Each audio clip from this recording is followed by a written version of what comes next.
یہ بھول گیا تھا، اس نے سختی اور بڑھا دی۔ آخری بات کر رہا ہوں، اس نے کہا اب جو بھی آئے گا 10 میں سے ایک بندے کی گردن کاٹی جائے گی، 9 بندے زیارت پہ جائیں گے۔ مشکل شرط رکھی، لیکن مومنین پریشان نہیں ہوتے۔ اس نے شرط مشکل رکھی۔ اب جو ہی نماز پڑھ کے یہ باہر آنے لگا تو یہ روضہ حسین کی طرف دیکھ کے کہنے لگا کہ دیکھا میں نے تیرے زائرین کو کیسے روک دیا۔ اب بعید نہیں روزے سے یہ پتہ آئی ہو کہ تو مٹ جائے گا، میں زندہ رہوں گا، یہ ذکر زندہ رہے گا۔ اب جو باہر آیا تو اس نے دیکھا 10 ماتمی ماتم کرتے ہوئے روضہ حسین کی طرف آ رہے ہیں، کالے کپڑے زیبے تن کیے ہوئے ہیں، اب خرامہ یہ چلتے ہوئے آ رہے ہیں۔ اب اس نے جو ہی دیکھا اور دیکھ کے پریشان ہوا، ان کے قریب پہنچتا ہے اور آ کر کے پوچھتا ہے تم کہاں جا رہے ہیں؟ کہا تمہیں معلوم نہیں کہ 10 میں سے ایک کی گردن کٹے گی تب جاؤ گے؟ اس نے جو ہی یہ جملہ کہا ایک جوان آگے بڑھا، دوسرے نے قمیض کھینچ لی وہ آگے بڑھا، تیسرے نے اس کی قمیض کھینچی وہ آگے بڑھا۔ یہ اس طرح کر رہے تھے کہ اس نے دیکھا، اس نے کہا گردن کٹنی ہے آگے کیوں بڑھ رہے ہو؟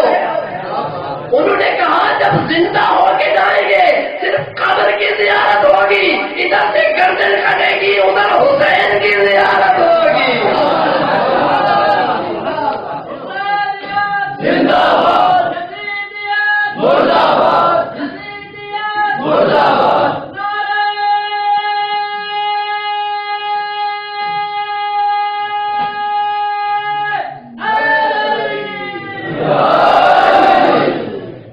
بہت زیادہ حوصلہ انتظار کروایا۔ ایک روایت مسائل بھی پڑھوں گا۔ یہ وہی تحریک تھی جس تحریک کو ثانی زہرا لے کے چلی تھی۔ میری شہزادی کا بڑا خرچ ہوا، میری وہ شہزادی ہے نا جس نے پیغمبر کی وفات کو دیکھا، جس نے بابا کا زخمی سر دیکھا، جس نے ماں کی ٹوٹی ہوئی پسلیوں کو دیکھا، جس نے بھائی کے جنازے سے تیر نکالے، یہ وہ میری شہزادی ہے۔ جب کربلا سے جانے لگی نا، ان ملونوں نے ایسی ترکیب سوچی، کہتے ہیں اب بیویوں کو راستے میں سونے نہیں دینا۔ ریاض القدس کے جملے پڑھ رہا ہوں، بڑی سخت روایت ہے، مجھے معاف کرنا۔ کہتے ہیں اب بیویوں کو راستے میں سونے نہیں دینا۔ اب ہر بیوی کے ساتھ ایک سپاہی مقرر ہو گیا کہ اب بیوی کو راستے میں سونے نہیں دینا۔